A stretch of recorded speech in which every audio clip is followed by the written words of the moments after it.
Muy buenos días. Les saluda Luciana Cumpa García Naranjo. Soy directora ejecutiva de la Sociedad Peruana de Derecho Internacional.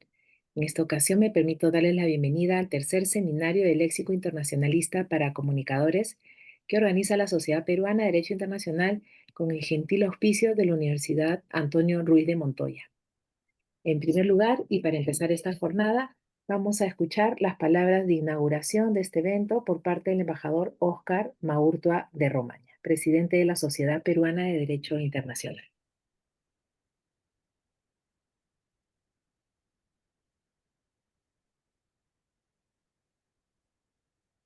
Distinguidos ponentes, estimados participantes, señoras y señores.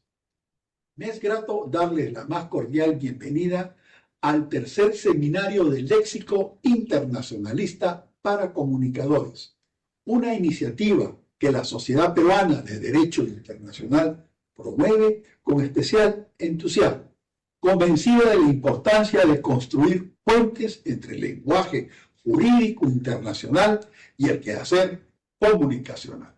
Este seminario, dirigido a profesionales y estudiantes de la comunicación, así como a toda persona interesada en los asuntos internacionales, tiene como objetivos fundamentales promover el estudio del derecho internacional y capacitar en el uso correcto y riguroso de su terminología, en especial entre quienes tienen la responsabilidad de informar y formar opinión pública nacional y mundial. Honra en esta edición con el valioso auspicio de la Universidad Antonio Ruiz de Montoya de los Padres Jesuitas, a la que agradecemos profundamente su respaldo académico y su compromiso constante con la formación integral. En un mundo interdependiente, donde los acontecimientos internacionales influyen de manera decisiva en nuestras sociedades, se vuelve imperativo que los comunicadores comprendan y transmitan con precisión los conceptos fundamentales del derecho internacional. Ello no solo garantiza una cobertura informativa de mayor calidad, sino que contribuye a consolidar una opinión pública más formada y consciente del rol que desempeña el Perú en la comunidad mundial. Para ello nos acompañan hoy 4 distinguidos ponentes a quienes expreso mi público reconocimiento. Amelia Alba Arévalo, jefa de la carrera de Derecho de la Universidad Antonio Ruiz de Montoya. Embajador Fernando Rojas Amanés, miembro titular de la Sociedad Peruana de Derecho Internacional y ex vicecanciller del Perú. Juan José Alencastro Moya, asesor jurídico del Comité Internacional de la Cruz Roja. Luciana Cumpa García Naranjo, directora ejecutiva de la Sociedad Peruana de Derecho Internacional y miembro titular de nuestra institución. Estoy convencido de que este seminario contribuirá significativamente a fortalecer el rol que los comunicadores desempeñan en el tratamiento informativo de los asuntos internacionales, dotándolos de herramientas conceptuales y lingüísticas que resultan esenciales en un contexto global cada vez más complejo. Les deseo una jornada fructífera de reflexión, de aprendizaje y renovado compromiso con la difusión responsable del derecho internacional. Por vuestra atención, muchas gracias.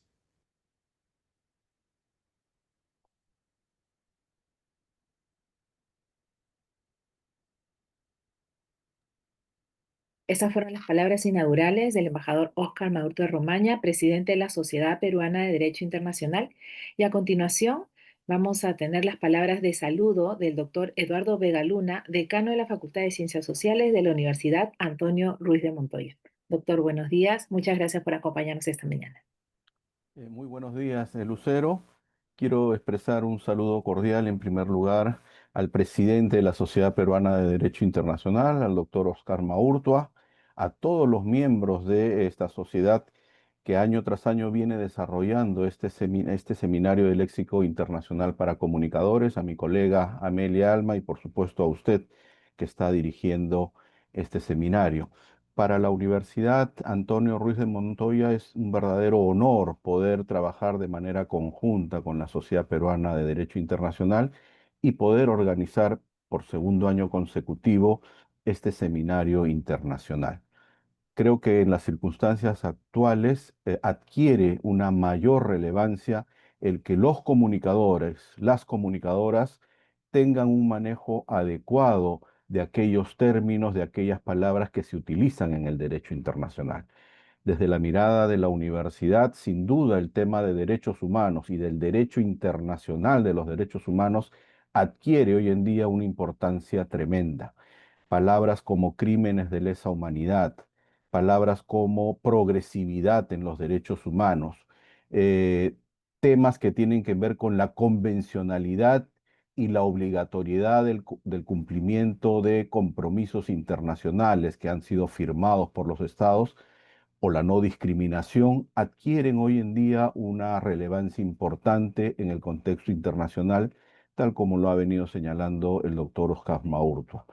Creemos que aportar y contribuir a mejorar y a debatir y analizar y reflexionar sobre todos estos temas permiten que los comunicadores puedan tener mayor precisión también en esta terminología. Hoy en día se habla también mucho del derecho internacional humanitario que se aplica en distintas zonas del mundo que están en conflictos armados, muchos de ellos de largo tiempo, y donde quienes sufren son la sociedad civil principalmente, los ciudadanos principalmente. Entonces creemos que este esfuerzo que lleva adelante la sociedad peruana de Derecho Internacional y el apoyo, con el apoyo de la universidad, permiten justamente debatir y reflexionar sobre estos términos del derecho internacional, pero que están hoy en día muy incorporados también a los distintos países, ¿no? Yo les agradezco por nuevamente hacernos partícipes de este seminario y deseo, ¿no?, que los participantes tengan una jornada provechosa, fructífera, de mucho aprendizaje y nosotros estaremos pues encantados de contribuir con esta labor. Muchísimas gracias, doctora Lucero. Muchísimas gracias, doctor Eduardo Vega Luna, decano de la Facultad de Ciencias Sociales de la Universidad Antonio Ruiz de Montoya, institución educativa y casa de estudios que ha tenido la gentileza de brindarnos el auspicio para el tercer seminario del Léxico Internacionalista para Comunicadores. Y quisiera también señalar que la gentileza y profesionalismo de esta universidad también se está poniendo de manifiesto con su auspicio al segundo Congreso de Derecho Congreso Peruano de Derecho Internacional que estamos organizando para el mes de septiembre. Vamos a enviarles información también para que asistan y nos acompañen en la sede de la Universidad Antonio Ruiz de Montoya. Gracias, señor decano, por habernos acompañado y por sus palabras. Y vamos a empezar con la sesión de nuestra primera expositora. Ella es la doctora Amelia Alba y voy a proceder a presentarla. La doctora Amelia Alba Arévalo es doctora en Derecho por la Universidad de Gante, maestra en Estudios Latinoamericanos por la Universidad de Salamanca y abogada por la Universidad Nacional Mayor de San Marcos. Es especializada en derechos humanos, derecho de los pueblos indígenas, derechos de la niñez e interculturalidad. Tiene experiencia en gestión en entidades públicas y privadas, en investigación y docencia universitaria a nivel de pregrado y posgrado. Es a su vez investigadora reconocida por el CONCITEC y se desempeña como jefa de la carrera de Derecho en la Universidad Antonio Ruiz de Montoya. Doctora Amelia, muchas gracias por acompañarnos esta mañana. Ella va a compartir con nosotros una charla sobre el léxico referido al derecho internacional de los derechos humanos. Adelante. Muchas gracias, estimada Luciana. Muchas gracias por la invitación de la Sociedad Peruana de Derecho Internacional. Muy buenos días con todos y todas. Para mí es un privilegio acompañar una vez más en este importante proyecto que tiene esta sociedad. También las palabras de agradecimiento al doctor Oscar Maurtua. Bien, hay de verdad muchísimo que compartir en esta jornada y no tenemos tanto tiempo para hacerlo. Se me ha permitido presentar o compartir una diapositiva, entonces es un poco extensa, pero em, y en algunos casos no se vayan a asustar porque de verdad que contiene mucha información, pero vamos a tratar de explicarlo y hacerlo dinámico. Entonces, bien, como se me había anunciado, yo estoy a cargo de la ponencia con relación al léxico del derecho internacional de los derechos humanos. En definitiva, mi intención es, en un primer término, mostrarles, a ver si puedo, voy a bajar esto, presentar unas generalidades sobre esta parte del derecho internacional y luego hablar, ¿no? Tocar, digamos, los sistemas de protección de derechos humanos, ¿no? Y entrar a detalle a dos sistemas en particular en el que, bueno, tenemos, digamos, varias vistas, algunas veces tal vez un poco confusas, ¿no? Y aquí, bueno, el objetivo es que todos tengamos al menos, digamos, los elementos más básicos de manera clara. Bien, entonces, debemos empezar hablando sobre este asunto, realizando una revisión histórica de manera muy breve, ¿no? Decir que, bueno, los antecedentes de lo que conocemos en la actualidad como derecho internacional de los derechos humanos, de hecho, los tenemos incluso en épocas antes de Cristo, ¿no? Y habían ciertos documentos donde se visibiliza, ¿no? Esta preocupación, por ejemplo, con el derecho a la libertad personal, ¿no? Digamos, también al no sometimiento de tratos crueles, ¿no? Y ya luego, digamos, en la época moderna, podemos dejar principalmente en Europa, en Inglaterra, ¿no? En España ya empezamos a ver algunos documentos más claros, ¿no? En Inglaterra precisamente tenemos la Carta Magna, ¿no? De 1215, que ya empieza a reconocer algunas libertades. Bien, pero digamos que el rompimiento, y coincide precisamente con el ingreso de la época contemporánea, es precisamente los documentos que ustedes tienen a la vista, ¿no? Digamos, documentos que dan un giro en la historia, ¿no? Primero, en primer término, tenemos la Declaración de Independencia de los Estados Unidos en 1776. Bien, pero si ustedes pueden identificar, ¿no? En realidad hay un reconocimiento muy ligado, ¿no? A la religión. Se reconoce derechos en un marco religioso y es que todos los hombres, y así se establece en este texto, todos los hombres son creados iguales, son dotados por su creador. De derechos ciertos e inalienables, ¿no? Entre los que reconoce el derecho a la vida, a la libertad y un derecho también, digamos, importante, que es búsqueda de la felicidad. Pero luego tenemos, unos años después, la Declaración Francesa de los Derechos del Hombre y del Ciudadano, que como bien conocemos responde, digamos, también a una época, a una etapa muy importante en la historia, una lucha y significa además el rompimiento, ¿no? Del Estado con la Iglesia, ¿no? Entonces aquí, digamos que ya se ve este giro, ¿no? En el que ya no es, digamos, el derecho reconocido como dado a través de la creación, ¿no? Simplemente aquí los hombres nacen y permanecen libres e iguales de derechos. O sea, no es algo que está dotado de un ser superior, ¿ok? Entonces, obviamente, atendiendo al contexto, aquí en este texto ya se reconocen, ¿no? Derechos políticos como el derecho al voto, participación política, ¿no? Y otro derecho vinculado a la libertad personal como la presunción de inocencia, ¿ok? Principio de derecho, digamos.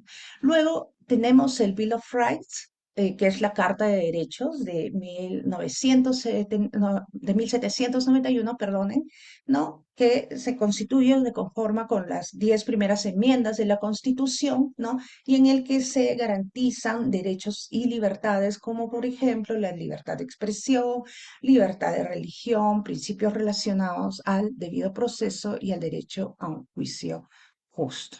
¿Ok? Em, pero digamos que posteriormente en el siglo XX, ¿no?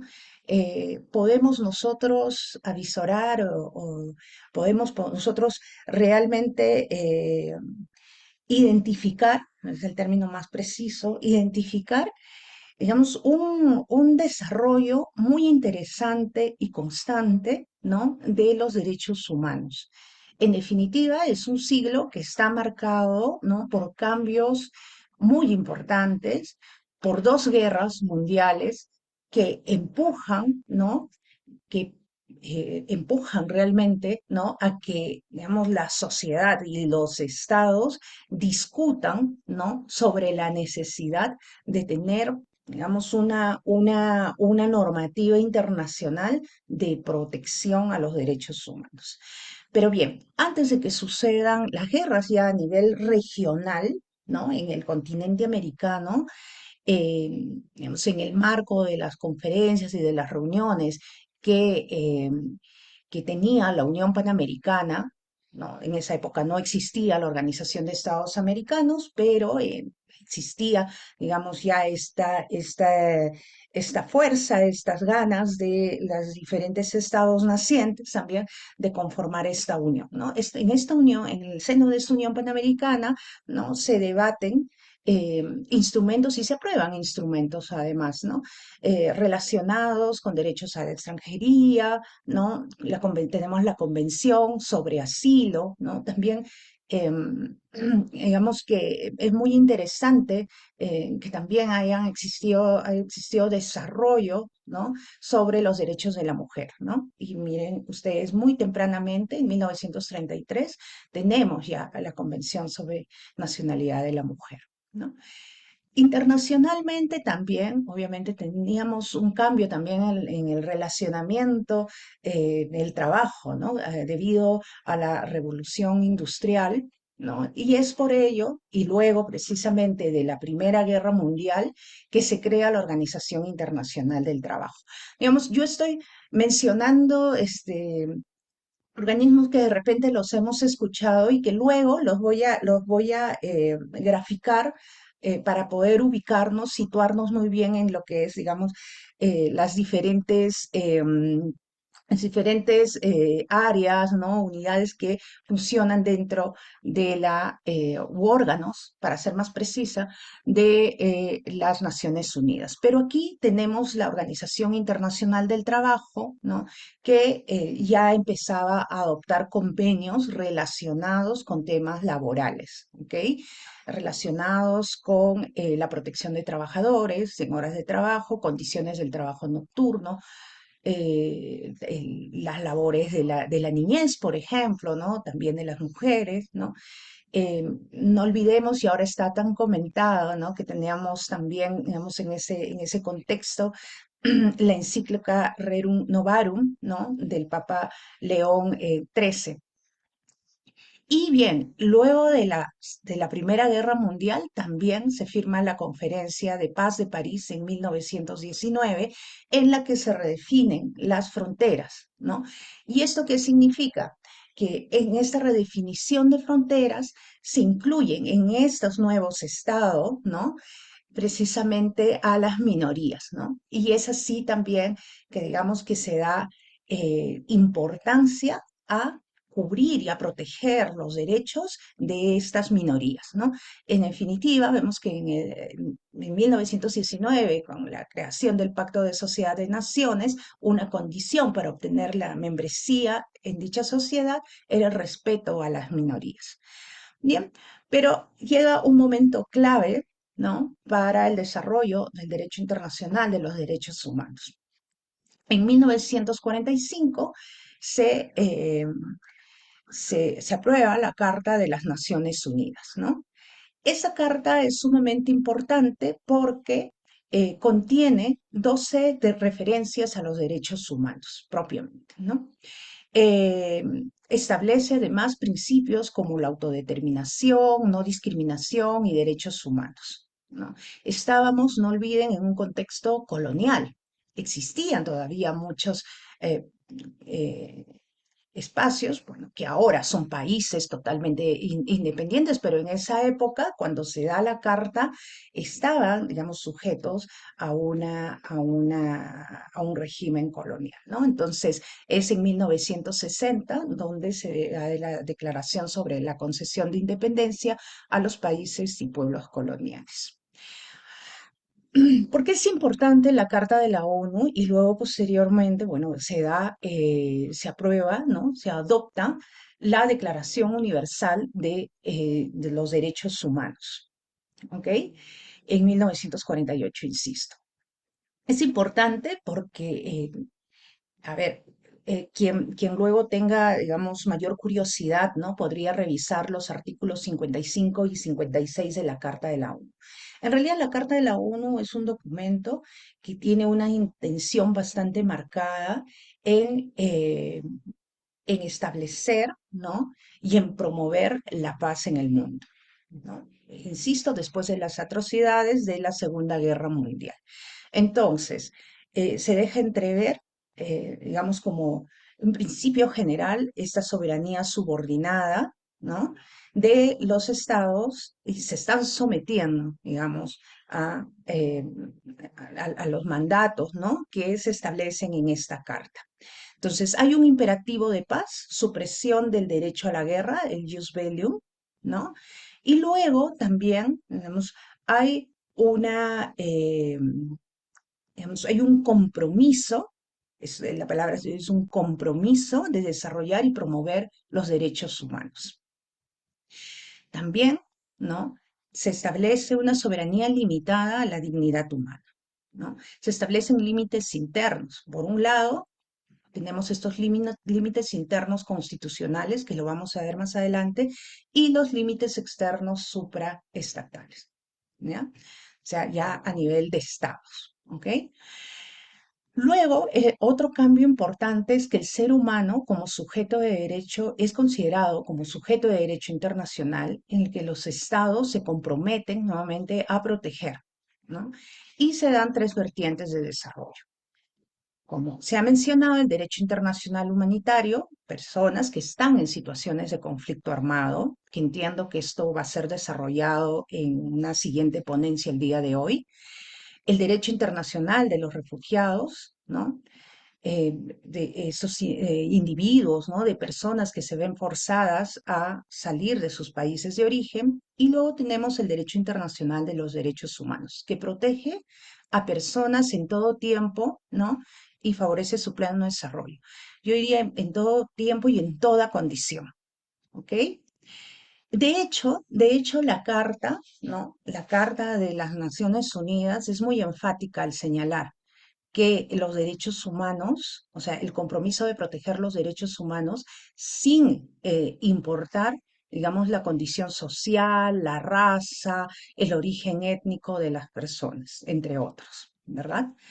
Eso se establece, digamos, de manera muy clara en el documento.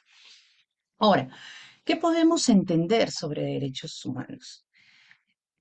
Se ofrece una definición, tal vez la más básica y la más lógica, ¿no?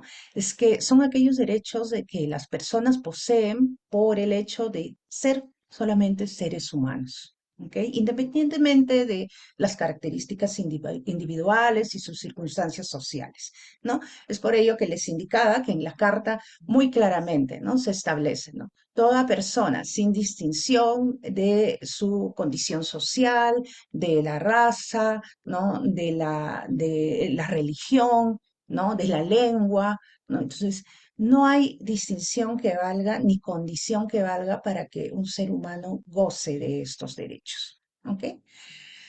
Por supuesto que los filósofos del derecho luego pensarán, ¿no? ¿Qué es la esencia del humano? ¿Qué otorga el derecho a tener derechos, ¿no? Yo planteo alguna pregunta ahí que no vamos a alcanzar a responder ahora, pero que de todas formas sí, pues amerita, digamos, mayores discusiones más profundas, ¿no? Em, y bueno, sí podría dar, digamos, un alcance del significado de derechos. Un derecho puede definirse en relación con un deber de otro, un privilegio para hacer algo o no poder, o un poder, perdón, para crear o alterar una relación legal. ¿no? Otro término que se utiliza con bastante frecuencia ya en el preámbulo de la Declaración Universal de Derechos Humanos y los pactos internacionales de derechos humanos que se aprueban posteriormente, em, es el concepto de dignidad de la persona humana y con seguridad muchos de ustedes lo han escuchado, ¿ok? Es, digamos, también un concepto, como les comento, que está presente en los principales instrumentos internacionales, ¿ok? Entonces, eh, pero la dignidad humana tampoco vamos a entrar, digamos, a una mayor discusión. Aquí en esta diapositiva ustedes pueden ver, ¿no? Los instrumentos donde se menciona la dignidad humana. Es un concepto que podría, digamos, generar algunas tensiones. Así nos habla precisamente los autores que ustedes pueden identificar en la diapositiva, ¿no? Borges y Aguirre, ¿no? Identifican tres tipos de tensiones, ¿no? La dignidad humana considerada como un valor intrínseco del ser humano, ¿ok?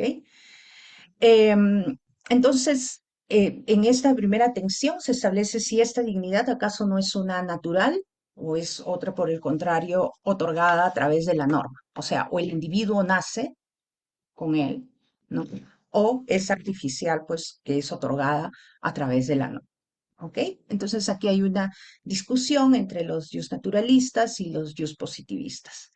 Luego tenemos la otra tensión de este concepto que podría entenderse de una perspectiva abstracta u otra concreta, ¿no? En el abstracto, bueno, entender al ser humano como un fin en sí mismo y no como un medio, mientras que el concreto, ¿no? Podría entenderse como que la dignidad realmente requiere de aspectos concretos que permitan un mayor nivel de verificación. O sea, que en realidad el ser humano pueda disfrutar, puede ejercer los derechos que son reconocidos en la Carta o en los documentos, en los instrumentos internacionales. ¿Ok? Aquí, por ejemplo, tenemos una crítica de la filósofa Arendt, ¿no? A esta universalidad, ¿no? Y que indica claramente demandas filosóficamente absurdas y políticamente irrealistas, tales como todo ser humano nace con el derecho inalienable de un seguro de desempleo y que sabemos que en muchas sociedades eso no se ejerce o es imposible de ejercerlo porque en realidad el Estado no brinda las condiciones para ello, ¿no? Entonces, repito, no es el espacio para poder discutir, ¿no? En relación a ello, yo lo dejo tal vez para quien le interese este asunto y quiera un poquito ahondar en alguna lectura al respecto. Y luego tenemos la tercera tensión relacionada digamos, al alcance, ¿no? Universal, ¿no? O particular. En este caso, la dignidad humana como una sola aplicable a todo tiempo y lugar, y la particular, que no existe una sola dignidad humana. De hecho, las diversas concepciones eh, sobre lo que puede ser digno para una persona o para un grupo de personas, ¿no? Tenemos muy claramente en nuestra región, por ejemplo, ¿no? En nuestra región, digamos, concepciones indígenas, ¿no? Con relación a lo que podría ser digno, que postulan, ¿no? Precisamente una relación más armónica con la naturaleza. Ese tipo de concepción precisamente es que rompe, ¿no? Con esa visión tal vez universal de lo que se podría entender sobre dignidad humana, ¿no? Entonces, pero digamos que clásicamente tenemos desarrollado, ¿no? Tenemos desarrolladas las características de los derechos humanos y tal vez más de uno o una participante habrá escuchado, ¿no? En primer término, los derechos humanos se dice que son inalienables, pues porque no se pueden perder, son inherentes al ser humano, ¿no? Sin embargo, claro, también podemos pensar que en algunos casos sí que se suspenden, ¿no? Llámese por las personas, por ejemplo, que se encuentran en la cárcel, ¿no? Privadas de su libertad, precisamente la libertad, ¿no? Es un derecho humano, pero bueno, por haber digamos, sido sancionado con la ley penal, no es posible, pues, disfrutar o ejercer de este derecho, ¿no? Por lo tanto, digamos, su libertad está restringida. Tenemos también la característica de los derechos humanos se consideran universales, se aplica por igual a todas las personas, sin distinción de origen étnico, sexo, orientación sexual, religión, opinión, nacionalidad, que es lo que estábamos comentando. Sin embargo, nuevamente, existe, no voy a ingresar a esta crítica que es mucho más, más profunda, ¿no? Sin embargo, bueno, algunos autores hablan incluso del pluriverso, ¿no? De los derechos humanos. Es que en realidad los derechos humanos no se pueden aplicar o no podrían ser aplicados igualitariamente, ¿no? A todos los seres humanos, sino que hay que tener en cuenta las características culturales, ¿no? Precisamente culturales, ¿no? De los grupos y las personas.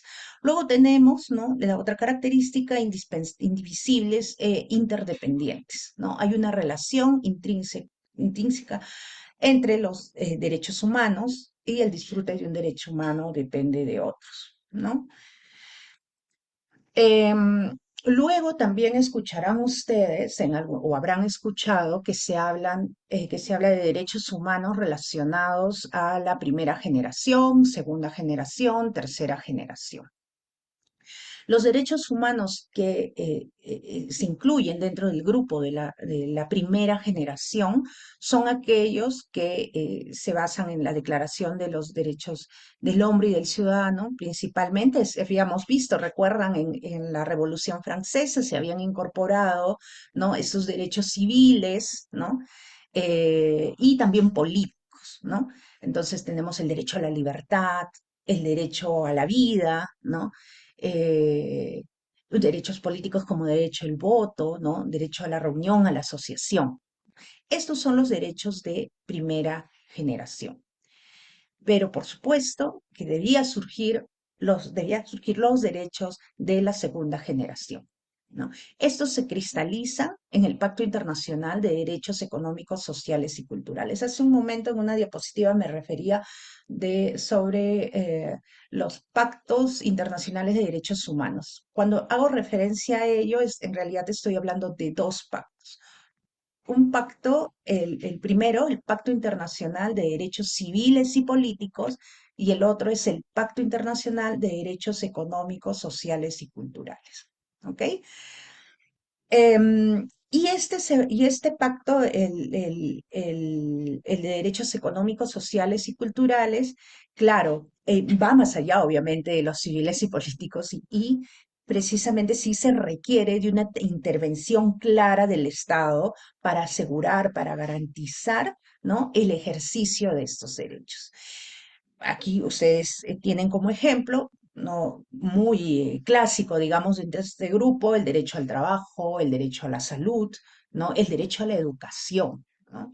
Entonces, ustedes saben pues que estos derechos realmente sí necesita la intervención del Estado para poder ejercerlos, ¿ok? Y luego tenemos los derechos de la tercera generación, que han sido desarrollados, ¿no? Ya posteriormente, ustedes pueden identificar los primeras generaciones, bueno, la primera tiene, digamos, sus influencias, ¿no? Desde la Revolución Francesa, la segunda generación ya obviamente tiene las influencias de la Revolución Industrial y se va generando con la OIT, etcétera. Y luego la tercera generación ya en las últimas décadas del siglo XX y esta, ¿no? Entonces ya estamos hablando de otro tipo de derechos que no afectan solamente al individuo, sino también a la colectividad, ¿no? Esos derechos, digamos, son un alcance más general, insisto, la colectividad, como el derecho a la paz, al desarrollo sostenible, al medio ambiente, a la autodeterminación de los pueblos. Entonces, el doctor Vega, ¿no? En su presentación, él hablaba de la progresividad de los derechos humanos, por supuesto, el derecho a la vida o el derecho a la libertad, cómo se concibe o cómo se concibió en 1789, ¿no? A la fecha, claro, obviamente, digamos, básicamente el derecho a la vida, ¿no? Ya, tenemos la idea general, ¿no? del derecho a la vida, pero sin embargo, a lo largo de todas estas décadas es que ya dentro de, digamos, los propios órganos, vamos a verlo más adelante, que controlan, ¿no? los diferentes instrumentos internacionales, ¿no? las normas internacionales, para ser más precisa, ya han desarrollado y le han dado mayor contenido a estos derechos, ¿ok?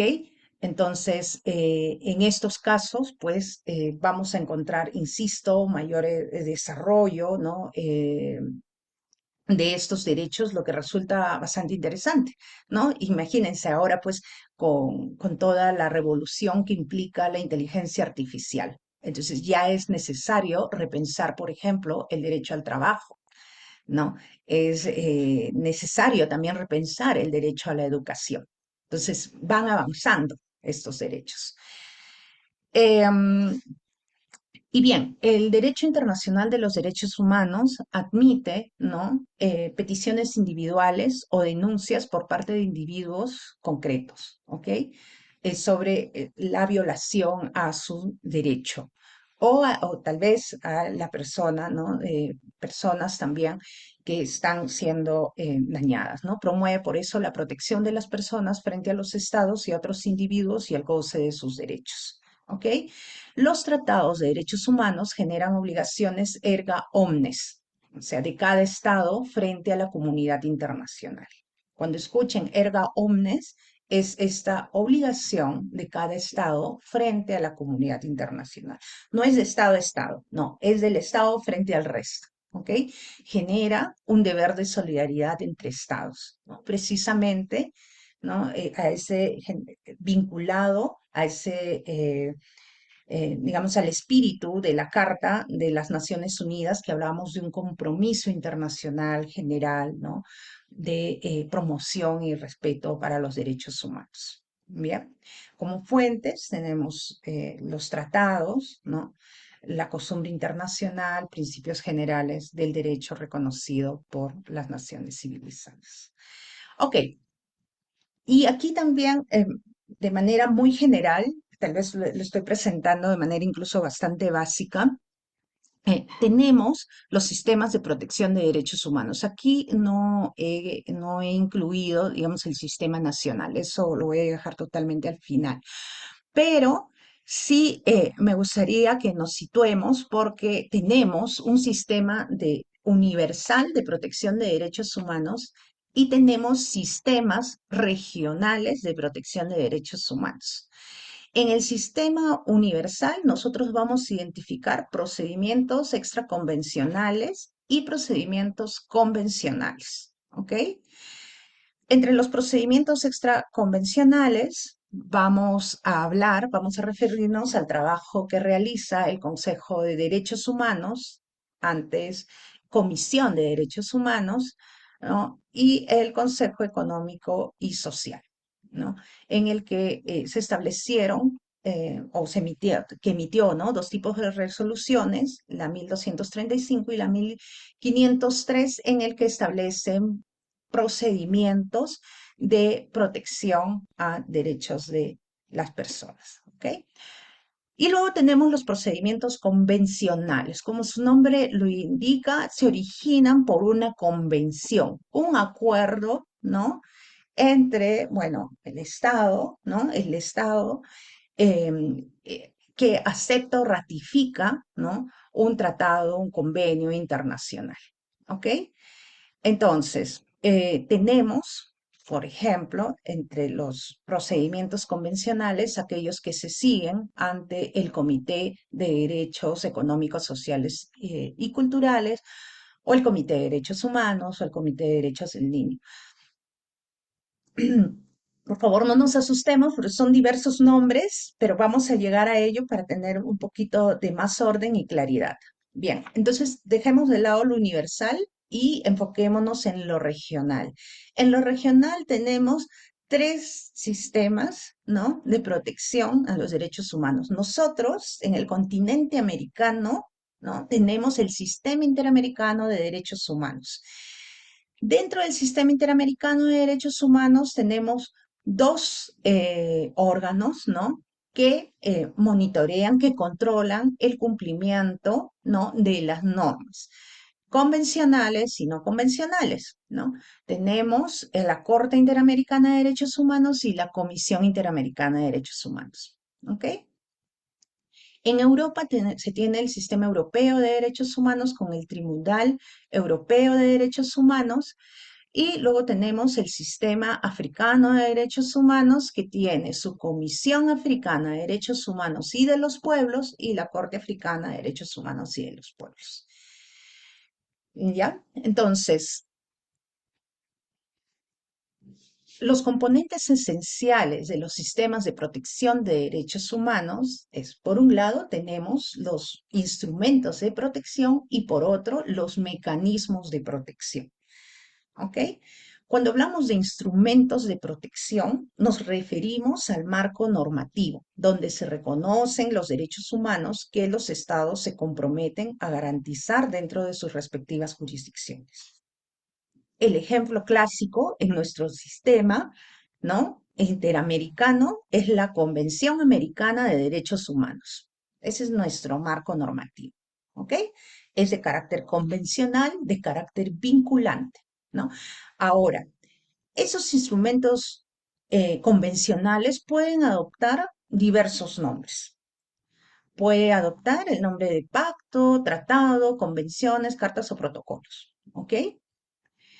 Y también este marco normativo se compone de no convencionales, de instrumentos no convencionales. En este caso se pueden denominar declaraciones, principios, reglas, resoluciones, etc. Entonces, cuando ustedes escuchan la Declaración de las Naciones Unidas sobre los derechos de los pueblos indígenas, ya, ese es esa es una norma no convencional.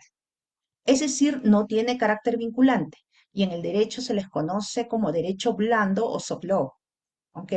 Se dice que tiene igual fuerza política persuasiva importante, porque igualmente los estados en Asamblea General la han aprobado. Entonces sí hay un compromiso, ¿ok? Pero luego tenemos esta norma convencional, ¿no? Cuando escuchemos de repente, hace un momento les comentaba, el Pacto Internacional de Derechos Civiles y Políticos, ese es vinculante, ¿no? Entonces, ese sí es convencional, ¿ok? Entonces, a cada instrumento de protección, ¿no? Le corresponde, estamos hablando de los convencionales, de vigilar el cumplimiento. O sea, perdón, le corresponde un órgano establecido para vigilar su cumplimiento. ¿Ok?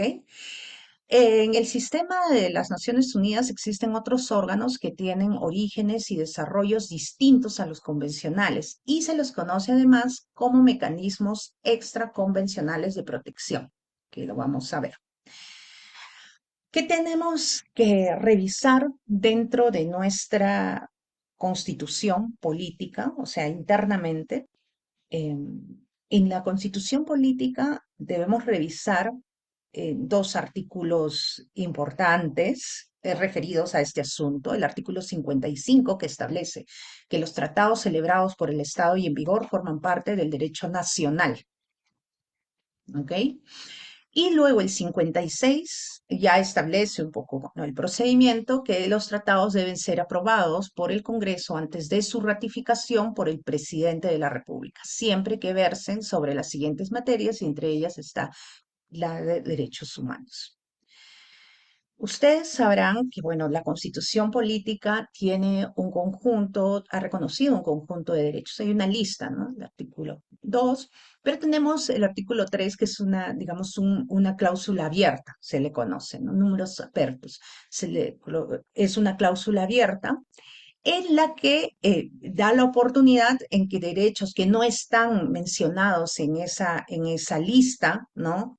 Del artículo 2, que pueden ser incluidos y considerados constitucionales, ¿no? Al amparo de lo que ha señalado, lo que se dispone, no es que lo que se dispone en la cuarta disposición final y transitoria de la Constitución, que es señala que las normas relativas a los derechos y a las libertades que la Constitución reconoce se interpretan de conformidad con la Declaración Universal de los Derechos Humanos y con los tratados y acuerdos internacionales sobre las mismas materias ratificados por el Perú.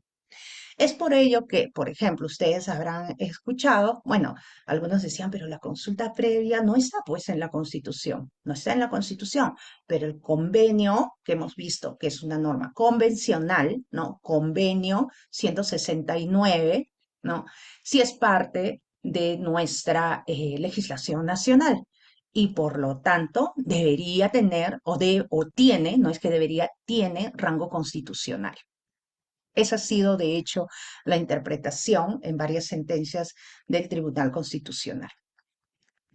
Y bueno, y refiriéndonos al Tribunal Constitucional peruano, es que en anteriores expedientes, ¿no? Tiene una jurisprudencia reiterativa en la que se señala que los tratados internacionales sobre derechos humanos de los que el Estado peruano es parte integran el ordenamiento jurídico. Dichos tratados no solo conforman nuestro ordenamiento, o sea, como lo establece el artículo 55, sino que además detentan rango constitucional. Bien, entonces pasamos al sistema universal de protección de los derechos humanos. Y bueno, y aquí con una foto muy interesante del hombre araña, de Ariel Gómez Araña. Yo, claro, confieso que hay confusión, ¿no? Con relación a los términos, ¿no? Tenemos aquí, por ejemplo, y podemos creer que son los mismos, pero no son así, ¿no? Tenemos por un lado la Comisión de Derechos Humanos, tenemos por otro lado el Consejo de Derechos Humanos, tenemos por otro lado el Comité de Derechos Humanos. Dios mío, quién es quién, quién hace qué, nos puede llevar a confusión, ¿no? Los diversos términos. Em, Sin ánimo digamos, de asustar a a la audiencia, pero lo que trato de mostrar en este cuadro es la composición general relacionada, ¿no? A los derechos humanos en las Naciones Unidas. Eh, digamos, los morados, los círculos morados corresponden, ¿no? A las normas internacionales, ¿no? Tienen, perdón, no a las normas internacionales, sino a los órganos de control internacional. Tienen en el primer caso, por ejemplo, el Comité de Derechos Humanos, están en inglés, perdón, el Comité de Derechos Humanos, tienen el Comité de Derechos Económicos, Sociales y Culturales, tienen el Comité de los Derechos del Niño, tienen el Comité contra la Discriminación hacia la Mujer, ¿no?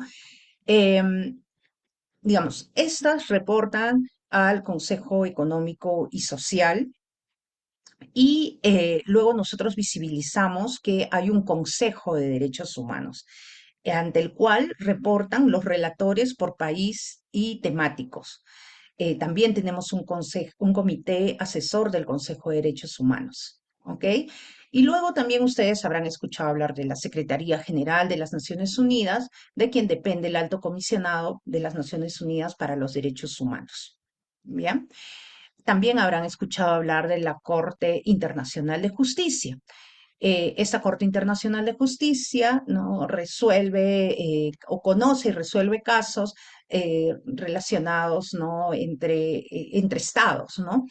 No entre, digamos, individuos propiamente, ¿no? Y establece incluso la responsabilidad del Estado, ¿no? Luego tenemos también la Corte Penal Internacional, que ambas cortes serán tocadas a profundidad en la siguiente presentación que se va a tener en el día, eh, pero solamente para indicar que esas instancias, ¿no? Se encuentran, digamos, gravitan, ¿no? Dentro del sistema, pero en realidad aquí nos vamos a referir a estas, ¿no? A lo que hace el Consejo de Derechos Humanos y en lo que también pueden realizar, ¿no? Digamos, los diferentes mecanismos de monitoreo a los tratados internacionales de derechos humanos. Entonces, tal vez aquí de una manera más fácil, más presentable, digamos, estos diversos órganos de monitoreo, perdón, aquí lo podemos ver, y como lo mostraba en una diapositiva anterior, hace como 3 o 4 diapositivas, tenemos por un lado lo que tenemos que identificar es la norma internacional y su mecanismo de monitoreo. ¿Ok? Entonces, en la norma internacional, nosotros, por ejemplo, tenemos el Pacto Internacional de Derechos Civiles y Políticos y su órgano de control, ¿no? De control para los estados, para que cumplan los estados, ¿no? Con sus obligaciones nacidas precisamente de la ratificación del instrumento internacional. Entonces, le corresponde el Comité de Derechos Humanos. Tenemos el Pacto Internacional de Derechos Económicos, Sociales y Culturales, ¿no? Su mecanismo de control, de monitoreo, es el Comité de Derechos Económicos, Sociales y Culturales. Tenemos la Convención sobre Derechos del Niño, tenemos el Comité de Derechos del Niño. Tenemos la Convención sobre la Tortura y otros tratos o penas crueles, inhumanos y degradantes. Tenemos el Comité contra la Tortura. ¿Ok? Entonces, así vamos a ir identificando estas normas internacionales de derechos humanos, de protección de derechos humanos y sus mecanismos de monitoreo.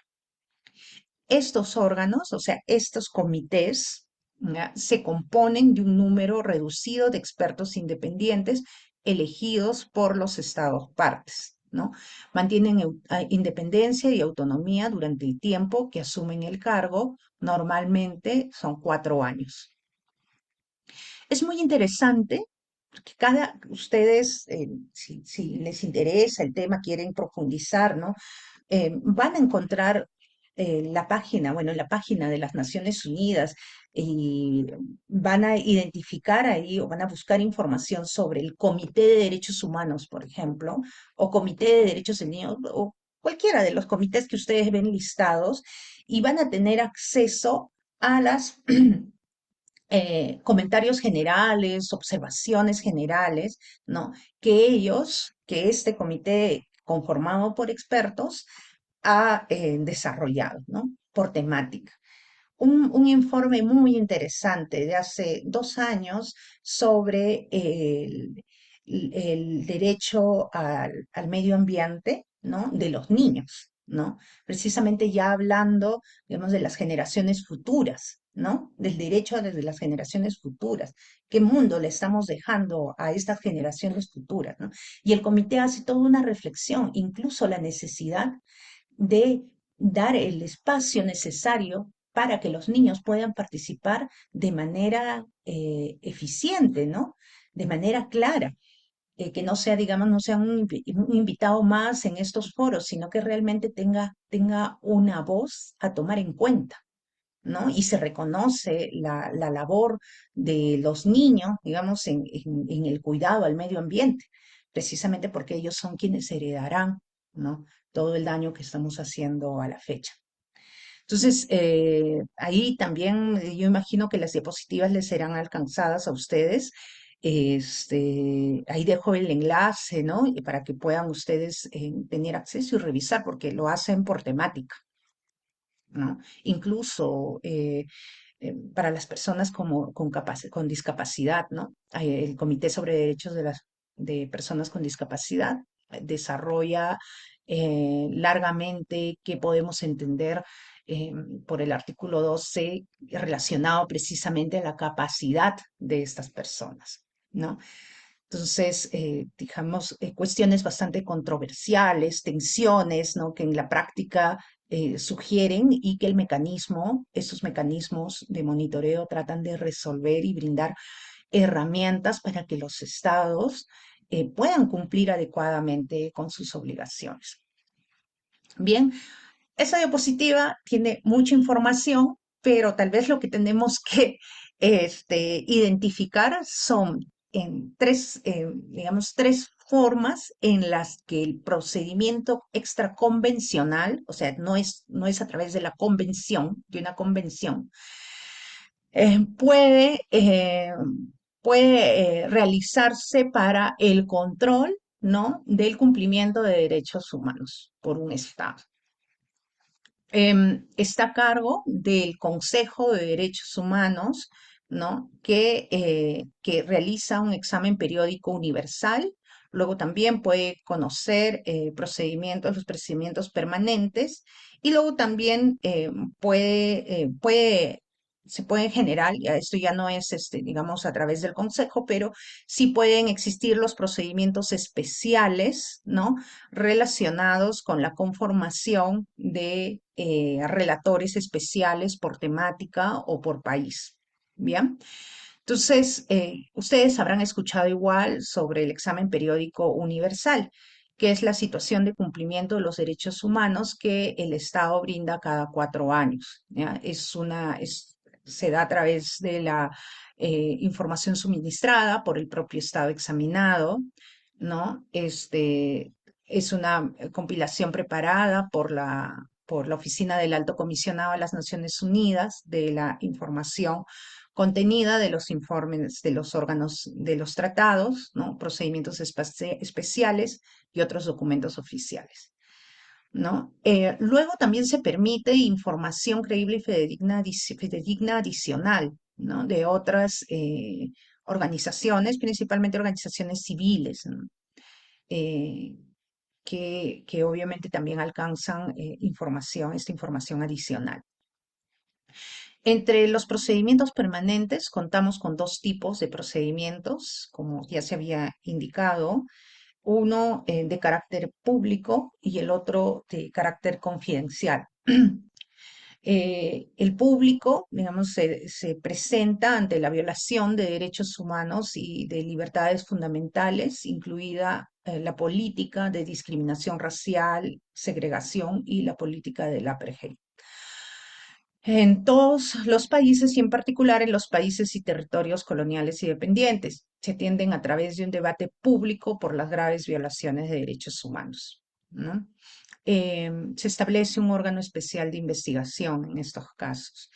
El procedimiento 1503 ya es confidencial, ¿no? Responde, digamos, a una violación concreta, ¿no? De un derecho humano, y pues se presenta, digamos, para que pueda ser conocido primero por un grupo de trabajo digamos, que declara la admisibilidad primero, ¿no? Y luego ya hay otro grupo de trabajo en el que ya se analiza la cuestión, se investiga, y luego será pues el consejo quien establezca realmente si se ha violado o no. Em, y bueno, como ya lo decía, tenemos los procedimientos especiales que se realizan a través del relator especial, ¿no? Que tienen mandatos muy concretos de investigar y recomendar para la superación de la violación de determinados derechos en un determinado país, ¿no? Y también bajo una determinada temática. A la fecha son 46 mandatos temáticos y 14 mandatos por país, ¿no? Tenemos, por ejemplo, por ponerles un ejemplo, igual ahí dejo el enlace, em, tenemos un relator relacionado al cumplimiento, ¿no? de los derechos humanos de los derechos humanos a través del ejercicio de las labores, ¿no? Que realizan las empresas en general, ¿no? Entonces, eso también resulta interesante. O también tenemos relatores sobre derecho al desarrollo, ¿no? Entonces, o también de la situación de las personas defensoras de derechos humanos, ¿no? Entonces, son temáticas muy particulares. Cuando revisamos el procedimiento convencional, estamos hablando de convenciones como lo habíamos visto más anteriormente. eh, por ejemplo, un tratado de derechos humanos, ¿no? Puede ser una convención también, ¿no? Y tenemos un tratado, tenemos el órgano de control que también hemos revisado, ¿no? Que está conformado por expertos independientes, y la función principal es asegurar que los estados cumplan con sus obligaciones. Ahora, ¿qué mecanismos puede usar este órgano de control? Observaciones generales, informes estatales periódicos, denuncias presentadas por víctimas individuales o grupales, peticiones, mejor el término, comunicaciones interestatales o investigaciones de oficio sobre violaciones de derechos humanos generalizadas o sistemáticas. Un ejemplo, tenemos aquí un tratado, ¿no?, que es el Pacto Internacional de Derechos Civiles y Políticos, su órgano monitor, ¿no?, que es el Comité de Derechos Humanos, ¿bien?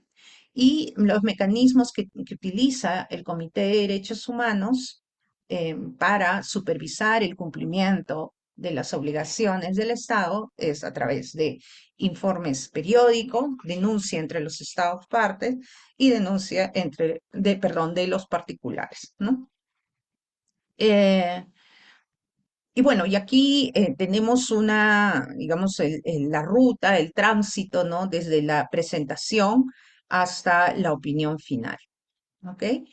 Em, la naturaleza jurídica de estas denuncias particulares, realmente no estamos frente a órganos jurisdiccionales como sí lo es, por ejemplo, la Corte Interamericana de Derechos Humanos, ¿no?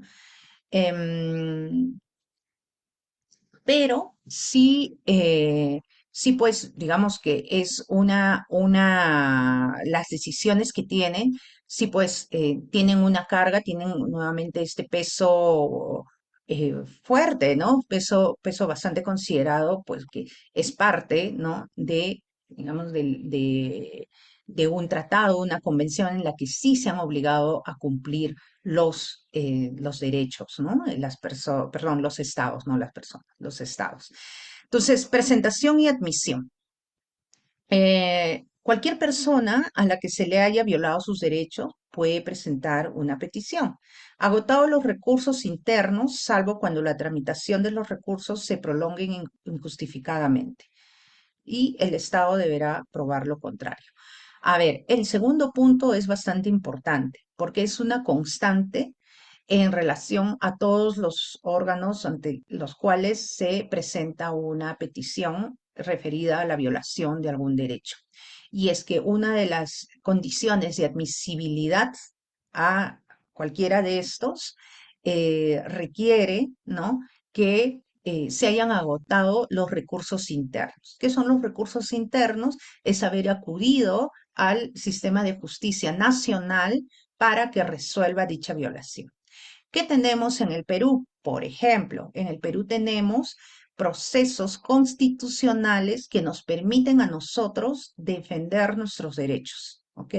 Tenemos, como ustedes sabrán, el proceso de amparo, el proceso de habeas data, el proceso de habeas corpus, ¿no?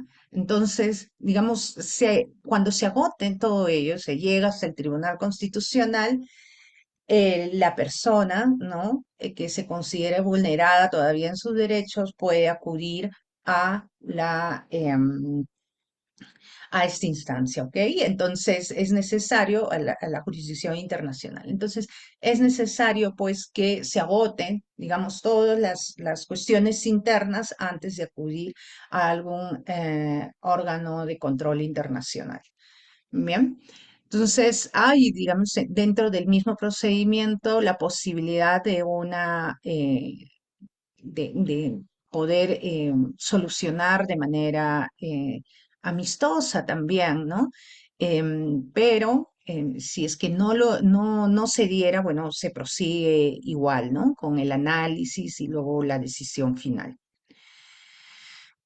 Ahora, dentro del sistema interamericano de derechos humanos, perdón, y resolviendo esta diapositiva, claro, lo que tenemos aquí, tenemos primero el, la Comisión de Derechos Humanos, ex Consejo de Derechos Humanos. Esta existió hasta el 2006 y dependía antes del Consejo Económico y Social, ¿ok? Cuando es reemplazada por el Consejo de Derechos Humanos, el Consejo, como ustedes han visto, están en el mismo nivel en el organigrama, ¿no? Entonces, antes estaba aquí la comisión. Entonces, ahora siendo, digamos, el Consejo de Derechos Humanos es más coherente con la importancia además que se le da a esta materia dentro de las Naciones Unidas. Y luego tenemos el Comité de Derechos Humanos, que en realidad es un órgano, ¿no?, de monitoreo o control de una de las normas internacionales, que en este caso es el Pacto Internacional de Derechos Civiles y Políticos. Bien, yo sé que es bastante información, no estoy entrando al detalle de cada parte, pero sí, bueno, es necesario, me voy a centrar en lo que es digamos, solamente en el sistema interamericano, que es lo que nosotros más nos interesaría, de hecho, porque estamos en este territorio, en este continente, y en definitiva, pues estamos frente siempre a noticias, ¿no? A cuestiones que están muy relacionadas con los debates, incluso de la permanencia, de la pertinencia, ¿no? De formar parte, ¿no?, del sistema interamericano de derechos humanos o de seguir reconociendo la competencia de la Corte Interamericana de Derechos Humanos. Bien, entonces tenemos la Convención Americana de Derechos Humanos, es el primer tratado regional de carácter vinculante sobre derechos humanos. Tiene una naturaleza evidentemente convencional, ¿no? La comisión, ya hemos visto sus órganos de monitoreo, ¿no? En este caso le corresponde, tiene dos, la Comisión Interamericana de Derechos Humanos y la Corte Interamericana de Derechos Humanos. ¿Qué hace cada uno? Lo vamos a ver más adelante, pero en concreto, ya la fecha, bueno, la Comisión Interamericana es quien recibe, ¿no?, las denuncias individuales y le otorga la posibilidad de remitir los casos, ¿no?, casos contenciosos a la Corte. No es que el individuo va directamente a la Corte, no se dirige directamente, ¿no?, a la Corte. Es a través de la comisión quien hace un previo estudio, ¿no?, de admisibilidad, hace una investigación previa, forma un caso, ¿no?, y la presenta ante la Corte Interamericana. Bien, la Convención Americana también crea la Corte Interamericana, que sentencia la responsabilidad internacional de los estados por violaciones de derechos humanos. No sentencia la responsabilidad internacional de individuos, solamente de los estados. De hecho, ordena al Estado para que investigue y otorgue las garantías judiciales, ¿no?, necesarias para una correcta investigación de determinados hechos, ¿no? De los hechos bueno, que se ventilan, ¿no?, en el procedimiento con la Corte, ¿no? Pero no se encarga de juzgar al individuo o a los individuos, ¿no? Ahora bien, la Convención Americana, en la primera parte, ¿no?, tiene o desarrolla ampliamente los derechos, digamos, más vinculados a los civiles y políticos, como derecho a la vida, integridad personal, acceso a la justicia, libertad de conciencia, etcétera, ¿no? Los derechos económicos, sociales y culturales, ¿no? Se establece que hay compromiso de los estados en lograr progresivamente la efectividad de estos. Bien. Y también la obligación de los estados de brindar información a la Comisión sobre los avances de su implementación. Dentro del sistema interamericano también contamos con el pacto, la Convención, perdón, de San Salvador, ¿no?, que desarrolla con mayor profundidad los derechos económicos, sociales y culturales. Bien, luego en la segunda parte tenemos los medios de protección, que establece órganos encargados de velar por el cumplimiento de obligaciones derivados de los instrumentos internacionales, y la parte tercera, ¿no?, que son las disposiciones generales y transitorias, que regula, entre otros, ¿no?, la denuncia, que es un término que también lo escuchamos de manera frecuente. Entonces, revisando lo que hace, que se encarga el órgano de control, es decir, uno de los órganos de control, es decir, la Comisión Interamericana de Derechos Humanos, Ustedes pueden encontrar claramente, realmente es copia del artículo 41 de la Convención Americana de Derechos Humanos. Yo he resaltado acá, digamos, los documentos o las principales funciones que realizan. De hecho, como lectora asidua de la página de la Comisión Interamericana de Derechos Humanos, es que uno puede encontrar insisto, para quien le interese el tema de derechos humanos en la región, ¿no? Es una fuente exquisita de conocimiento, de información, en el que ustedes pueden ubicar, ¿no? Información, insisto, temática, ¿no? Eh, temática.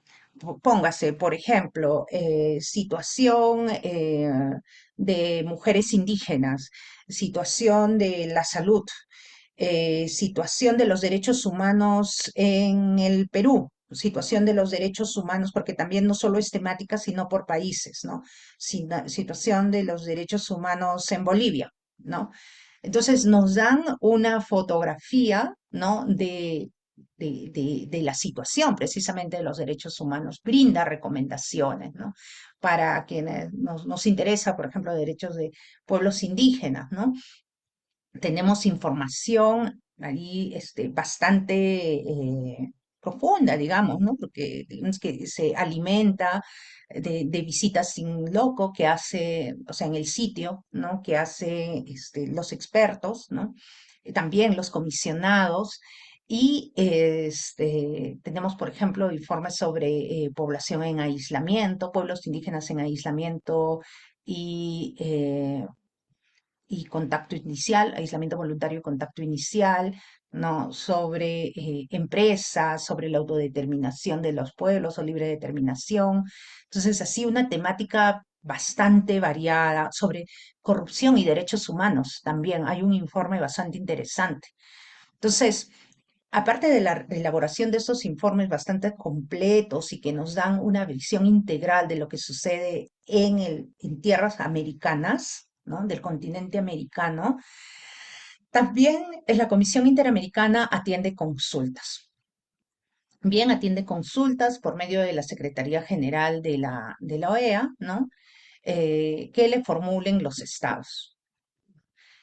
Por ejemplo, no sé, ahí sí estoy en falta porque me parece que todavía no ha sido emitida, ¿no? La última consulta sobre cambio climático, ¿no? Que le ha hecho, que ha formulado Chile y Colombia, que han formulado Chile y Colombia, me parece. Entonces, así, ¿no? Temas novedosos, que están sucediendo, ¿no? Que están sucediendo a la fecha y que realmente marcan esa progresividad de los derechos humanos también. Luego también, como se mencionaba, actúa respecto a las peticiones y otras comunicaciones, ¿no? En el ejercicio de su autoridad. Y también rinde un informe anual a la Asamblea General. Por otra parte, tenemos la Corte Interamericana, que como sí hemos dicho, ¿no? Esta sí es sí tiene una función jurisdiccional, ¿no? Está compuesto por siete jueces, ¿no? Conoce de cualquier caso relativo a la interpretación y aplicación de las disposiciones de la Convención Americana de Derechos Humanos que les sea sometido, siempre que los estados parten el caso hayan reconocido o reconozcan dicha competencia, ya sea por declaración especial o por convención especial. Ojo con esto y no tomarnos tan ligeramente, porque luego claro, acá se dice, ¿no? Interpreta y aplica las disposiciones de la Convención Americana de Derechos Humanos. Sin embargo, la Corte ha demostrado más de una vez realizar una interpretación evolutiva de lo que se desarrolla, de lo que se indica, perdón, en la Convención Americana de Derechos Humanos. Un ejemplo lo voy a dar con relación al artículo 21 de esa convención, ¿no? Que protege el derecho a la propiedad individual, de corte individual, ¿no? Lo que hizo la Corte, y ustedes luego podrán identificar, porque la Corte tiene varios casos en relación a territorios indígenas, eh, Lo que hizo la Corte es precisamente aplicar una interpretación evolutiva del artículo 21, que a secas, bueno, reconoce y protege el derecho a la propiedad individual. ¿No? Entonces no hay una perspectiva colectiva y de pueblos, ¿no? Entonces, lo que ha hecho la Corte es incorporar digamos, en su análisis, ¿no? Y en esta interpretación, otros instrumentos internacionales como el Convenio 169, que no es parte, digamos, de la normativa regional, pero sí ha tomado atención allá. Tenemos el Convenio 169, tenemos la Declaración sobre Pueblos Indígenas, claro, sobre derechos de pueblos indígenas. Entonces, con esos elementos, además, lo que me ha dicho el relator sobre derechos de pueblos indígenas también es importante. Y así, ¿no? Un artículo o un derecho que probablemente a primera vista no estaba vinculado al artículo 21 de la CAT, ¿no? Sí se ha logrado eh, proteger, ¿no? A través de esta interpretación evolutiva. Es bastante interesante porque, bueno, en varios casos, ¿no? Se ha logrado precisamente ordenar, ¿no? A los estados un proceso de consulta, ¿no? Sobre determinados proyectos extractivos, ¿no? Ejemplos claros se tienen en Ecuador, por ejemplo, en el caso Sarayaku, o en el primer caso muy sonado, que fue el Aguasquinni versus Nicaragua, ¿no? En ese caso del 2001, que ahí rompe, digamos, y aplica esta interpretación evolutiva, la Corte Interamericana le dice al Estado, tienes que delimitar el territorio de las poblaciones indígenas afectadas por la actividad extractiva, creo que era de madera, ¿no? Pero con la opinión y participación efectiva de estas poblaciones. ¿No? Ya bueno, lo que sucedió con relación eso de la sentencia, a la implementación de la sentencia ya son otras cuestiones, pero es interesante, ¿no? Cómo se aplica esta interpretación evolutiva, ¿no? De la Convención Americana. Em, Luego vemos que la Corte Interamericana tiene capacidad de sentenciar la responsabilidad internacional del Estado por violaciones de derechos humanos. Solo los Estados partes y la Comisión Interamericana tienen derecho a someter un caso a la decisión de la Corte, ¿no? Entonces, sí, pero ¿y la sociedad civil? Sí, pues, es a través de la Comisión Interamericana. ¿Bien? Y nuevamente se aplica el agotamiento de los recursos internos. Tanto la Comisión Interamericana como la Corte tienen sus propios reglamentos y estatutos, en donde desarrollan, ¿no? Sus respectivas cuestiones institucionales y procedimentales para el desempeño de sus funciones. Ojo también que hay, digamos, que se aplica el principio de convencionalidad, que van a escuchar y seguro que lo han escuchado, que es el principio de convencionalidad, de convención, ¿no? Viene de convención. Y es que la interpretación de las normas nacionales a la luz de la Convención Americana, de sus protocolos y de la jurisprudencia de derechos humanos. O sea, las normas nacionales, o sea, digamos, la judicatura nacional, ¿no? Los jueces em, pueden invocar este principio de convencionalidad al momento de resolver, ¿ok? Porque, claro, pueden tener, digamos, no sé, una cuestión o una norma interna que afecte derechos humanos, ¿no? En ese caso se aplica, ¿no? La convención en preferencia, porque está protegiendo a los derechos humanos, ¿no? Y asimismo, claro, como lo dije, la Corte Interamericana no se queda corta, ¿no? Ya ha hecho ya estas interpretaciones evolutivas, ¿no? Y entonces la jurisprudencia enriquece el entendimiento, la comprensión de determinados de los derechos, ¿no? Y ello, por eso es necesario, incluso en este principio de convencionalidad, ¿no? Que se tome en consideración no solamente a la convención, sino también a la jurisprudencia de la propia Corte Interamericana. Bien, y este deber de principio de convencionalidad, ¿no? No solamente es para los jueces. propia Corte Interamericana en sus sentencias, ahí coloco el caso Almonacid Arellano versus Chile, que digamos que es la primera sentencia donde se establece ese principio de convencionalidad.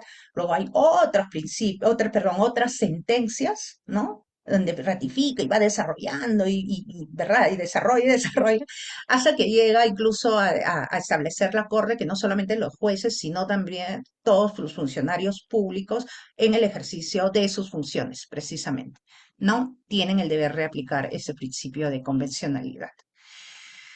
Em, ya vamos terminando, de hecho, me gustaría referirme al nivel de compromiso de los estados, ¿no? Tenemos a una profesora muy connotada, ¿no? Elizabeth Salmón. Ella en un texto ha identificado estos niveles de compromiso en el que se identifican nuevamente, para la redundancia, ¿no? Los estados que tienen solo un compromiso débil, otros que tendrían un compromiso medio y otros un compromiso fuerte. Entonces, en nuestro sistema interamericano tenemos estados que solo son signatarios de la Declaración Americana, ¿ya? Y respecto de ellos, la Comisión Interamericana actúa en base en dicho instrumento y en la Carta de la OEA. Luego tenemos otros estados que han ratificado la Convención Americana, pero no han aceptado la competencia de la Corte Interamericana, por lo que nuevamente es la Comisión la que actúa en aplicación de la Convención Americana. Luego tenemos otros estados que sí tienen un nivel de compromiso fuerte. Son los estados que han ratificado el Pacto de San José, es decir, la Convención Americana, también se le conoce con ese nombre, y también han aceptado la competencia de la Corte. O sea, no solamente han ratificado, ¿no?, la Convención Americana, sino que además han aceptado la competencia de la Corte, por lo que sus actuaciones son objeto de vigilancia tanto por esta como de la Comisión Interamericana. ¿Ok?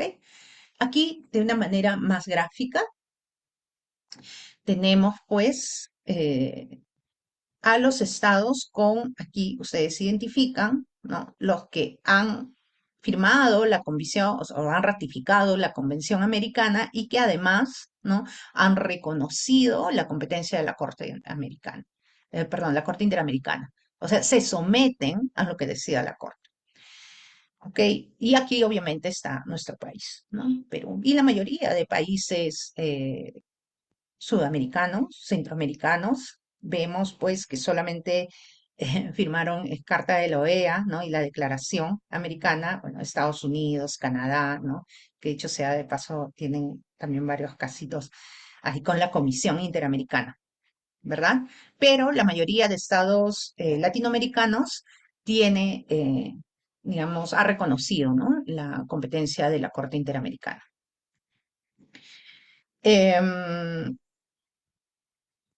Eso lo voy a pasar para poder, porque estoy sobre la hora. Tal vez una cuestión bastante importante, porque es una cuestión que se aborda frecuentemente, es la posibilidad de retirarnos, ¿no?, digamos, denunciar, ¿no? Denunciar, el término correcto es denunciar a la Convención Americana de Derechos Humanos. ¿Ok? De hecho, hay un estado en la región, que es Venezuela, que hizo tal procedimiento. El Perú tuvo un intento, recuerden, en 1999, casi el cierre del mandato Fujimori, del gobierno Fujimori, y bueno, esto se frustró, ¿no? Bueno, quienes tengan más edad recordarán todo este asunto de la reelección, de la oposición y de la posición, además del Tribunal Constitucional. Bueno, fueron tiempos bastante complicados y además también el Estado peruano tenía varios casos ante la Corte Interamericana debido a las diversas violaciones de derechos humanos ocurridas en el conflicto armado interno. Entonces,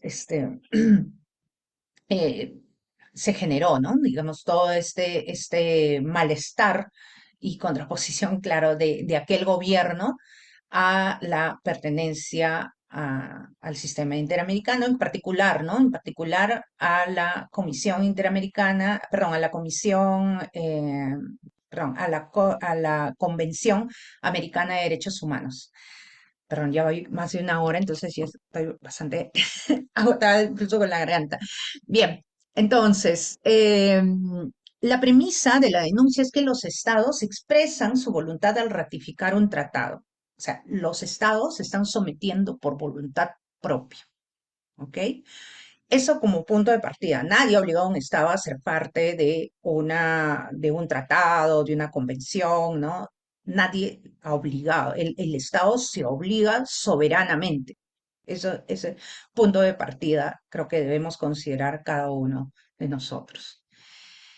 Sin embargo, la misma Convención Americana sí ha regulado un procedimiento para dejar, ¿no? de estar obligado por la Convención Americana, por su mismo instrumento, ¿no? Ese procedimiento se llama denuncia, ¿no? Entonces, los estados, de hecho, pueden denunciar el tratado para no obligarse más por este. Le regula la Convención de Viena, seguro más adelante en alguna otra lo van a ver, ¿no? La Convención de Viena sobre Derecho de los Tratados. Es un instrumento internacional, digamos, que nos da las pautas de, digamos, cómo entender los tratados, los principios, etcétera. No voy a entrar ahí. Hay tratados que incluyen de forma expresa cómo denunciarlos. En este caso, insisto, la Convención Americana indica que los estados pueden denunciarlos siempre que hayan pasado, primero, 5 años desde que entró en vigor. Pasados los 5 años desde que entra en vigor la convención, el Estado notifica la denuncia a Secretaría General de la Organización de Estados Americanos con un preaviso de 12 meses. La denuncia se hace efectiva 12 meses después de ser notificada, tiempo en el cual el Estado sigue siendo obligado por la convención. Ojo que la denuncia no tiene efectos retroactivos, es decir, que si el actual gobierno quisiera retirarse, ¿no? Hacer la denuncia de la Convención Americana de Derechos Humanos, todos los actos cometidos antes de su efectividad pueden ser juzgados igualmente por la Corte Interamericana de Derechos Humanos. Bien, con esto yo termino. Bueno, creo que aquí tenía una diapositiva más. Habíamos hablado del sistema universal, sistema regional y muy brevemente el sistema nacional de protección de derechos humanos. Tenemos, como ya les he mencionado a lo largo de la presentación, la Constitución Política del Perú, en el que se incluyen, se enumeran diversos derechos, son derechos fundamentales positivizados en nuestra Constitución. Tiene un número abierto, ¿no? Que luego este será interpretado también con apoyo de lo que indica la cuarta disposición final y transitoria de la Constitución, que señala, bueno, para entender o los derechos, ¿no? Que se indican en la Constitución deben ser interpretados de acuerdo a la Declaración Universal de Derechos Humanos y del resto de tratados de derechos humanos, ¿no? Que existen. Bien, eso digamos que es nuestro marco principal, ¿no?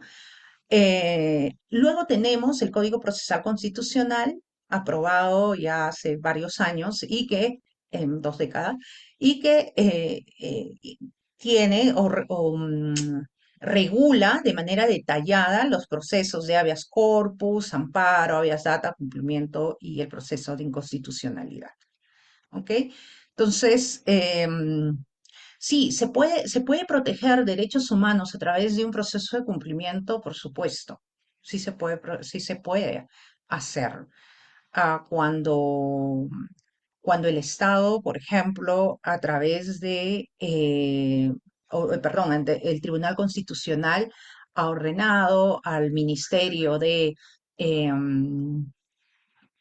pero eso fue ante un amparo. Voy a ser tal vez más exacta, más precisa. ¿no? Bueno, un amparo, a ver, el ejemplo, ¿no? Un amparo le ordena al Ministerio de Educación y a las diversas municipalidades del país para que, a las diversas municipalidades del país para que establezca, ¿no? Digamos, dentro de de la dinámica de la atención al cliente, asegure que el funcionario hable la lengua originaria, ¿no? Del lugar, ¿no? O sea, que predomine en el lugar, ¿no? Entonces, em, eso, por ejemplo, es una sentencia muy interesante porque además le dice al Ministerio de Educación, tienes que actualizar el mapa etnolingüístico y tienes que trabajar en la cuestión de la promoción de las lenguas originarias. Bueno, proceso de cumplimiento. Proceso de cumplimiento. El Ministerio de Energía y Minas dice, bueno, yo no consulto porque no tengo ninguna regulación sobre participación ciudadana. No, ¿no? Y en poblaciones originarias, no. Usted tiene que cumplir, ¿no? Cumplir con su función de establecer la regulación o el reglamento necesario para que se ejerza ese derecho, ¿no? Así se ordena a través de un proceso de cumplimiento. ¿Bien? Luego de ello tenemos también varios instrumentos de gestión. De hecho, a partir del 2000, de la segunda década de este siglo, ya se empiezan a desarrollar estos instrumentos bastante interesantes, como tenemos en el Perú, o teníamos el Plan Nacional de Derechos Humanos, que estuvo vigente hasta el 2021, o 2018 al 2021, ¿no? Que luego, bueno, tardó un poquito, pero ya lo tenemos desde el año pasado, la política nacional, se aprobó la política nacional multisectorial de derechos humanos al 2040, ¿no? Ya vemos que el periodo no es tan restringido. Tenemos también otro instrumento bastante interesante que es el Plan Nacional de Acción de Empresas y Derechos Humanos, que va del 2021 al 2025. Y para mencionar además, tenemos el mecanismo intersectorial para la protección de personas defensoras de derechos humanos. Bien, bueno, entonces yo termino aquí, Luciana, y estoy lista a poder escuchar alguna consulta. Yo sé que me he pasado el tiempo y lo lamento muchísimo. No, está muy bien, estamos todavía dentro del tiempo. Si alguien desea hacer hay una pequeña pregunta en la pizarra virtual que vamos a trasladarte y si alguien desea hacer una pregunta, también siéntase con la libertad de levantar la mano para darle la palabra. Mientras tanto, voy a trasladarte una consulta que veo en la pizarra virtual y nos están preguntando, felicitaciones por la exposición. ¿Puede explicarnos cuál es el valor de los informes de la Comisión Interamericana de Derechos Humanos?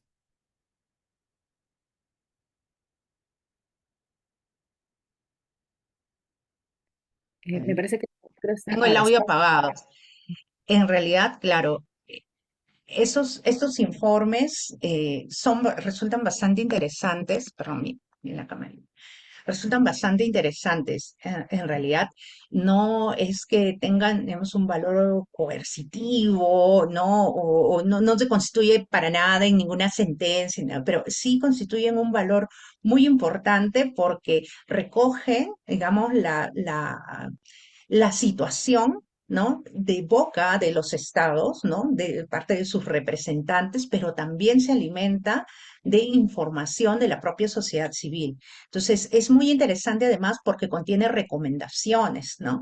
Y digamos que un Estado responsable, porque hay que pensar así, ¿no? Que el Estado debería ser responsable, ¿no? Y debería leer atentamente estas recomendaciones. Digamos también se constituyen un termómetro de cómo está la situación, qué es lo que ha hecho, ¿no? Los informes son interesantes en el sentido que, por ejemplo, sacan a relucir, ¿no? El buen trabajo de un Estado. Mire, has hecho esto, has hecho este logro, ¿no? Entonces, un Estado que esté atento, o los funcionarios a cargo de determinadas temáticas estén atentos a decir, ya, hay una experiencia muy interesante, muy importante en Colombia, ¿no? Hay otra experiencia muy interesante que ha hecho México, ¿no? Entonces ya se establecen también, digamos, relaciones de cooperación, ¿no? Porque nos permite distinguir qué es lo que determinado estado ha avanzado, etcétera, y también las fallas propias, ¿no?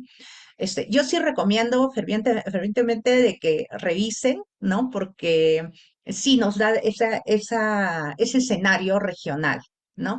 Incluso, imagínense las propias decisiones de la Comisión Interamericana, ¿no?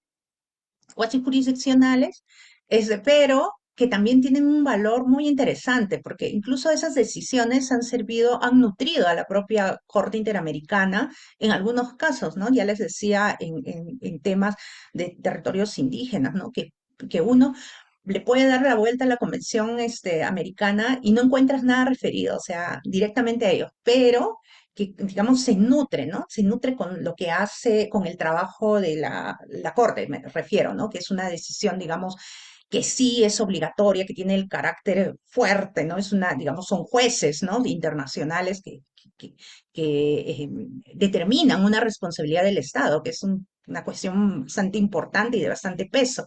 Entonces, imagínense que esa decisión se va nutriendo de los informes, se va nutriendo de lo que señala el relator, de lo que habíamos dicho, ¿no? El derecho blando, el soft law, ¿no?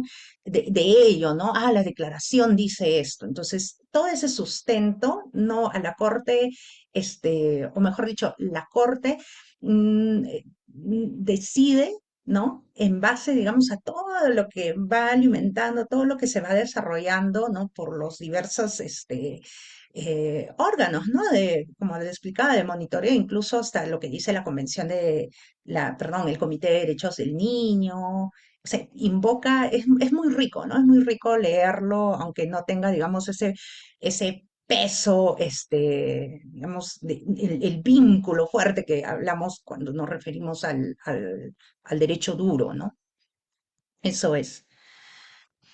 Muchas gracias, Amelia. Te voy a trasladar dos preguntas para ya dar por terminada esta sesión que ha sido interesantísima, muy densa, porque en realidad incluso yo creo que ameritaría un seminario solo para hablar del léxico de derechos humanos y entender todos estos mecanismos internacionales de regulación de ellos. Hay dos preguntas, una de Marco Vázquez y otra de Briset Victoria. Marco pregunta, muy buena ponencia, ¿podría profundizarse más en el caso de los estados que tienen un compromiso medio en el sistema interamericano de derechos humanos? Si firman y ratifican la Convención Americana, pero no aceptan la competencia de la Corte, el estado en cuestión no podría ser juzgado entonces. ¿Se reduciría el papel de la Comisión en ese caso? Y la segunda pregunta, que es de Briset Victoria Carrión, señala, mi pregunta va dirigida a los casos de tensión entre justicia supranacional y la nacional. ¿Existe jurisprudencia sobre ello? Bien.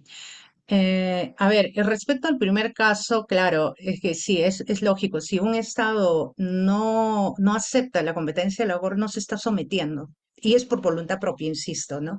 No, porque veamos al Estado que sí se somete por voluntad propia. De hecho, tiene el deber de cumplir las sentencias, ¿no? Y por ello, digamos, hay toda una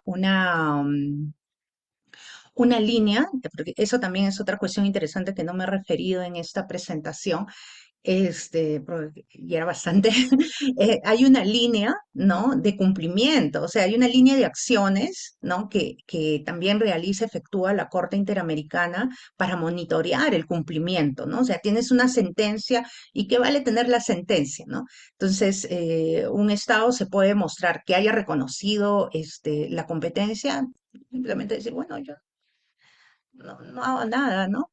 Entonces, pero sí, la Corte sí se asegura, ¿no? Solicitando periódicamente informes, realización incluso de audiencias, ¿no? Si lo considera necesario, para que le explique, incluso, ¿no? Se acepta, digamos, las voces, los informes de las personas afectadas, ¿no? Para que se escuche a la otra parte si realmente está siendo, satisfecha, ¿no? En su pretensión. Pero claro, volvemos a la pregunta, ¿no? La pregunta es, si no has reconocido la competencia de la Corte, queda solamente la comisión. Y bueno, pero bueno, tampoco es muy interesante, digamos, sería lo ideal, ¿no? Someterse a la Corte Interamericana, Pero, insisto, hay casos también muy interesantes que los que han llegado solamente y que han sido conocidos solamente por la Comisión Interamericana de Derechos Humanos. Claro, no tienen esa potencia de la Corte Interamericana, pero sí, digamos, sí, estas decisiones que tienen, sí, bueno, son bien elaboradas igualmente y dejan en evidencia que el Estado está faltando a su obligación de, ojo, porque igual el Estado tiene una obligación de cumplir la Convención Americana de Derechos Humanos. Otra cosa es que luego no se someta a la Corte, ¿no? Pero sí tiene la obligación de cumplir lo que se establece en la Convención. No sé si hasta ahí me he explicado, si está satisfecho con la respuesta. Y sobre el segundo punto, tal vez está ligado a lo que estaba comentando. A ver, dice una tensión, ¿no? Una tensión entre, a ver, ¿cómo es? Me pregunta, casos de tensión entre la justicia supranacional y la nacional. Existe jurisprudencia de... Es por ello precisamente que lo que se quiere es, o lo que se busca, ¿no? Es que se cierre, ¿no? El- digamos, la jurisdicción interna, ¿no? Una vez cerrada o cumplida, pasa a la internacional. Claro, pero no pasa porque sí, o sea, no es que pase inmediatamente y ya vamos a verlo internacional. No, eso primero tiene que ser evaluado. Si en efecto, ¿no? Se ha violado el derecho, por ejemplo, a un debido proceso, ¿no? Se ha violado alguna garantía procesal a la interna, ¿no? Solo a través de ello, y si igual la violación al derecho persiste, ¿no? Se acepta. Incluso la misma Convención Americana señala que es posible no agotar, ojo, no agotar la vía interna siempre y cuando el Estado no asegure o no garantice un juicio justo o las garantías judiciales, ¿no? Entonces, un juez imparcial, por ejemplo, ¿no? Esas cuestiones, la Corte, primero la comisión, porque todos los casos llegan primero a la comisión, ¿no? La comisión examina, tiene bastante cuidado para examinar antes de dar el pase a la Corte. Es recién a través de un informe de la comisión que realmente determine que se han violado derechos, ¿no? En el país, en el Estado, ¿no? Que en efecto se han violado derechos, que puede pasar a la Corte, ¿no? Entonces, ahora bien, una vez que la Corte sentencia, en muchos de los casos, la Corte dice, bueno, al Estado ahora le toca juzgar, ¿ok? Eso lo hemos visto, por ejemplo, el caso de la Cantuta, y somos de los primeros, ¿no? En la región. Entonces, se ha sometido a la justicia nacional, ¿no? Y ya sabemos quiénes han resultado responsables. Y así hay otros procesos estamos viendo incluso ahora, que están siendo escuchadas, ¿no? Las víctimas de esterilizaciones forzadas. Entonces, en la corte no van a declarar la responsabilidad de las personas que estaban gobernando en ese momento, que estaban a cargo de dicha política de salud. No, no lo van a hacer, pero sí va a ordenar al Estado que, que juzgue, que investigue, ¿no? Que juzgue y que brinde, porque de hecho el caso está en proceso aquí, ¿no? El interno, pero le va a decir, ojo, si vas a juzgar, tiene que ser de acuerdo con las garantías, o sea, va a estar vigilante para que se cumplan las garantías de un debido proceso, ¿no? Eso tendría que decir Luciana. Muchísimas gracias, Amelia, por habernos acompañado esta mañana, por habernos dado generosamente tu tiempo. Y con este último comentario nos despedimos en esta primera sesión que ha sido a cargo de la doctora Amelia Alba sobre léxico del Derecho Internacional de los Derechos Humanos. Vamos a tomarnos una pausa para seguir luego con la charla del embajador Fernando Rojas Amanes. Muchas gracias. Muchas gracias a todos, muchas gracias. Nuevamente un gusto estar acá. Adiós, que tengan buen sábado.